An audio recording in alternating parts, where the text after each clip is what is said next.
नमस्कार, सरिताज किचनमध्ये आज आपण भाज्या कशा निवडायच्या ते बघतोय। आता भाज्या निवडायच्या म्हणजे अशा निवडून घ्यायच्या नाहीत, तर बाजारातून आणताना त्यांची निवड कशी करायची ते बघणार आहोत।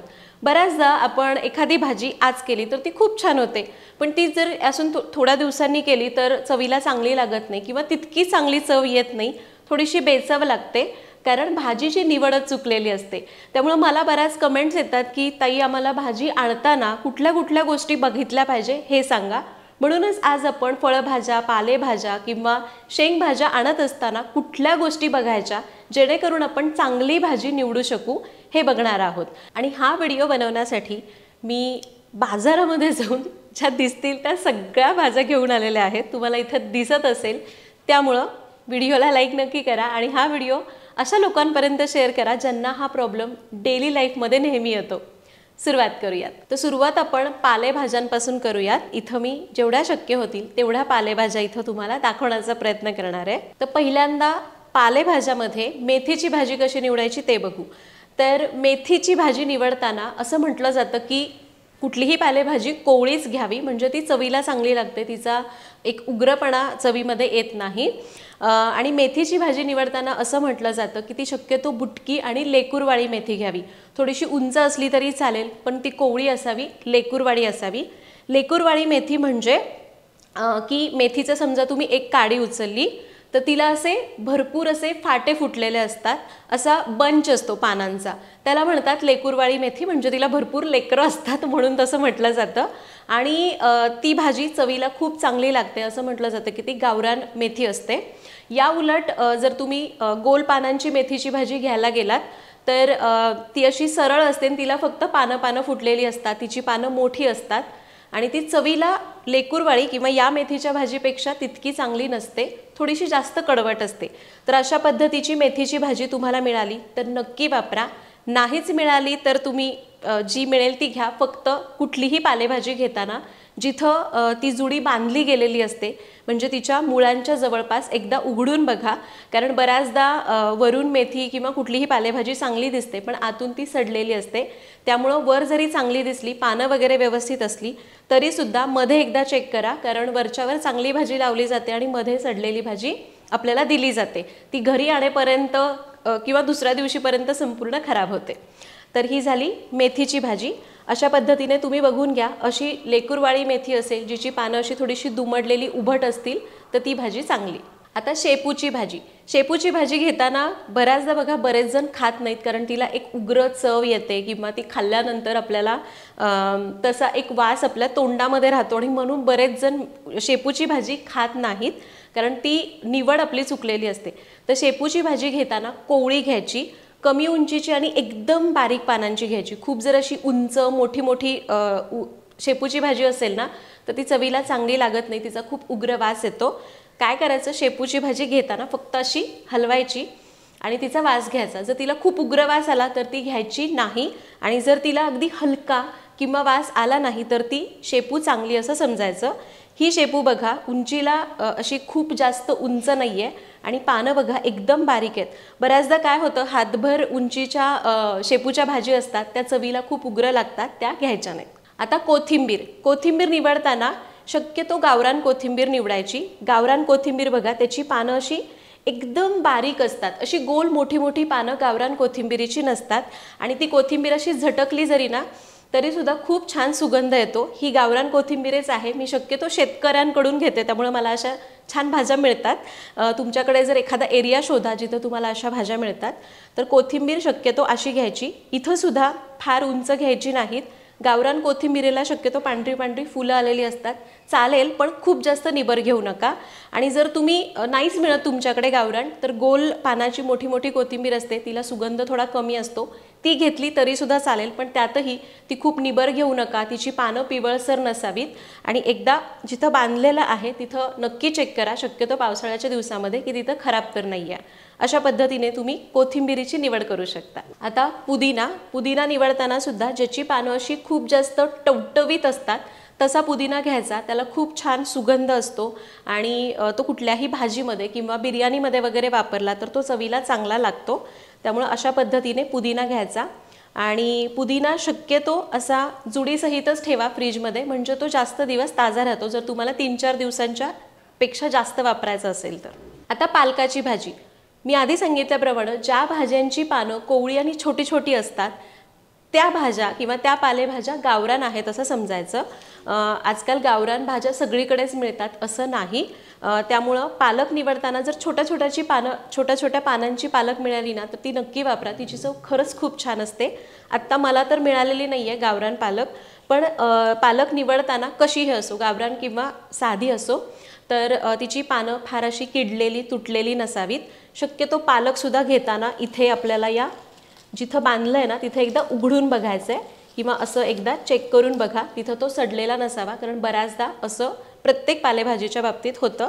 पालक निवडताना पानं शक्यतो अशी व्यवस्थित गोलाकार असावी, तुटलेली किडलेली नसावीत आणि मुळाचा भाग एकदा चेक करून घ्या. तर अशा पद्धतीने पालेभाज्या कशा निवडायच्या ते बघितलं. आता घरी आणल्यानंतर तुम्हाला जर भाजी निवडायला वेळच नाही आहे तर सरळ या पालेभाज्या मुळासहित अशाच घ्यायच्या आणि त्या एखाद्या कोरड्या पॉलिथिनमध्ये म्हणजे प्लास्टिक बॅगमध्ये ठेवा आणि तुमच्या फ्रीजमध्ये ठेवून द्या. फक्त त्याच्यावर कुठलं ओझं ठेवू नका आणि ज्यावेळी तुम्हाला वेळ मिळेल तेव्हा त्या निवडून ठेवा. निवडताना पालेभाजी व्यवस्थित निवडा. एखाद्या बटर पेपरवर किंवा टिश्यू पेपर खाली टाकून त्याच्यावर पालेभाजी ठेवा आणि एखाद्या एअरटाईट डब्यामध्ये ठेवून द्या. शक्यतो स्टीलचा डबा वापरा, पालेभाज्या जास्त दिवस राहतात. फक्त त्याला पेपरमधून कव्हर करा म्हणजे पालेभाज्या जास्त टिकतील. आता बघूयात की सगळ्यात महत्त्वाच्या भाज्या ज्या आपल्याला नेहमी लागतात, कांदा, बटाटा, टोमॅटो, लसूण कसे निवडायचे. तर पहिल्यांदा कांदा बघूयात. तर कांद्यात पण प्रकार आहेत बरं. जे असे डार्क रंगाचे कांदे असतात ना ते खूप जास्त तिखट असतात आणि जे असे फिक्कट गुलाबी रंगाचे कांदे असतात ते कमी तिखट असतात आणि चवीला सुद्धा चांगले लागतात. शक्यतो आपण जेवणासोबत खाण्यासाठी सलाड म्हणून जो कांदा वापरतो तो असा वापरायचा, म्हणजे जो अगदी फिक्कट आहे तो. आता कांदा चांगला आणि खराब ओळखताना कसा निवडायचा. एकतर सडलेला कांदा घ्यायचा नाही, जो असा दबला जातो किंवा त्याचा एक वास येतो, तसा कांदा घ्यायचा नाही. त्यातही जर कांद्याचं जे मूळ असतं ते असं ओपन असेल ना तर तो कांदा घ्यायचा नाही, तो खराब आहे असं समजायचं. या उलट जर कांद्याचं टोक असं बंद असेल तर हा चांगला कांदा आहे असं समजायचं. आणि शक्यतो बाजारातून कांदे आणत असताना ओला कांदा आणायचा नाही, सुका कांदा आणायचा. पण आता थंडीनंतर ज्यावेळी कांद्याचा सीझन चालू होतो म्हणजे कांदे नवीनच शेतामध्ये यायला लागतात त्यावेळी ओला कांद्याशिवाय पर्याय नसतो. पण शक्यतो सुका कांदा आणा, कारण बऱ्याचदा काय होतं, ओला कांदा खूप कमी बसतो जरी स्वस्त असला तरी, आणि सुका कांदा जरी महाग असला तरी भरपूर जास्त बसतो आणि वापरायला सुद्धा तो चांगला, कारण तो परतायला सुद्धा फार वेळ लागत नाही. कांदा आणताना तुमच्या घरामध्ये तर जास्त माणसं असतील तर मोठे मोठे कांदे आणणं ठीक आहे, पण जर कमी माणसं असतील तर खूप मोठे कांदे आणू नका, कारण कांदा वाया जातो, तो काही फ्रीजमध्ये ठेवून खाऊ नये. त्यामुळे कांदे आणताना असे मध्यम आकाराचे आणा, म्हणजे मग कांदा जेवढा लागेल तेवढा चिरला जातो, वाया जात नाही. बटाटा घेताना बऱ्याचदा काय होतं की बटाटा चवीला गोडसर असतो, त्यामुळे त्या भाजीला किंवा त्या पदार्थाची चवसुद्धा खरंच चांगली लागत नाही. तर बटाटा कसा निवडायचा. जो बटाटा असा हलका पिवळसर असतो ना तो बटाटा चांगला, तो चवीला गोड नसतो, अगदी चवीला चांगला असतो. पण इथं जर तुम्ही बघाल तर हा थोडासा पांढरट रंगावर आहे. एकदम असे पांढरे पांढरे बटाटे असतात ते चवीला खूप गोड असतात, त्यामध्ये ग्लुकोजचं प्रमाण जास्त असतं मी ऐकलेलं आहे. जर तुम्हाला कळतच नाही तर सरळ काय करायचं, एखादा बटाटा असा नखाने टोकरायचा. तर हे बघा, हा असा भरपूर पांढरा आहे तो गोड बटाटा, आणि जर हा बटाटा तुम्ही बघितला तर हा पिवळसर आहे. तुम्हाला फरक कळत असेल, अगदीच थोडासा स्लाईट डिफरन्स असतो, पण हा बटाटा चवीला चांगला आणि हा गोड असतो. लसूण निवडताना इथं मी आता बाजारातनं काही खराब गोष्टी पण घेऊन आल्या तुम्हाला दाखवायसाठी. तर लसूण असा दाबायचा, जर असा तो घट्ट लागला याचा अर्थ लसूण चांगला आहे, पण जर असा भुसभुशीत पोकळ लागला, हे बघा इथं पूर्ण भुसभुशीत आहे, तर तो लसूण चांगला नाही. आणि यामध्ये बघा किडलेला किंवा याला मेलेला लसूणसुद्धा म्हणतात असा खूप आहे. जर असा एक जरी गड्डा तुमच्या सगळ्या लसणामध्ये गेला तर तो सगळ्या लसणाला खराब करतो. त्यामुळे लसूण घेताना ही काळजी घ्यायची. मग तुम्ही गावरान घ्या किंवा दुसरा असा पांढरा लसूण घ्या, ही काळजी घ्यायची.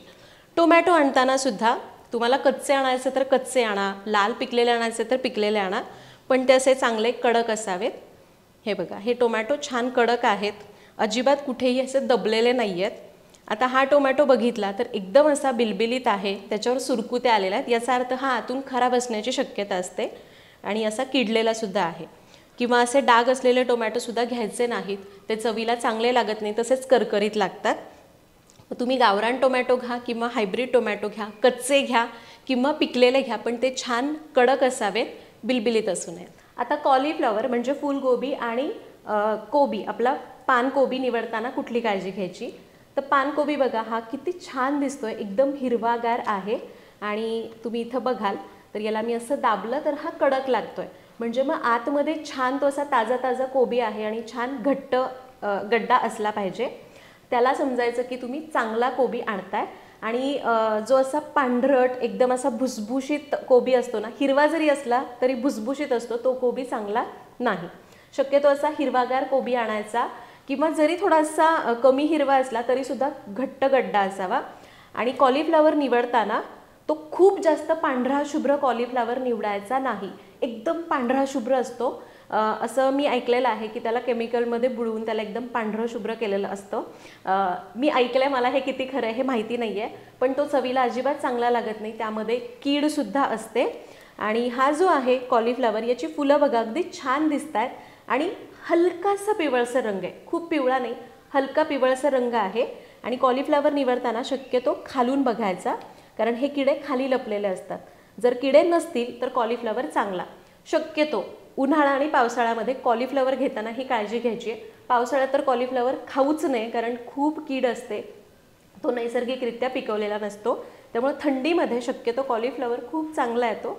तरीसुद्धा इतर सीझनमध्ये घ्यायचं असेल तर बघून घ्या. आता त्यानंतरच्या फळभाज्या, मग त्यामध्ये दुधी, दोडका, काकडी, गोसावळं येतं. तर अशा भाज्या शक्यतो एकाच जातीच्या आहेत, फक्त फरक आहे थोडा थोडा. तर या भाज्या शक्यतो अशा चवीला कडवट असतात, त्याला एक असा उग्र कडू वास असतो. मग काकडी पण बघा कधी कडू असते, कधी कधी दोडक्याला सुद्धा खूप कडवट वास येतो, किंवा दुधीला सुद्धा. तर या भाज्या घेताना शक्यतो कोवळ्या बघून घ्यायच्या. बऱ्याचदा काय करायचं, असं कडेला थोडंसं नख मारायचं दुधीला, अगदी पटकन नख गेलं किंवा असं छान कडक आहे दुधी तर तो चांगला. शक्यतो कोवळा दुधीच घ्यायचा, खूप मोठा दुधी कडवट लागू शकतो आणि खायला चांगला नसतो. त्यानंतर दोडकासुद्धा असा थोडासा घासायचा आणि त्याचा वास घ्यायचा, जर तो कडवट आला तर तो दोडका घ्यायचा नाही. आणि काकडीचं सुद्धा तसंच आहे. खरं तर काकडी आपण प्रत्येक खाऊन बघू शकत नाही, दोडक्याला तरी वासावरून कळतं.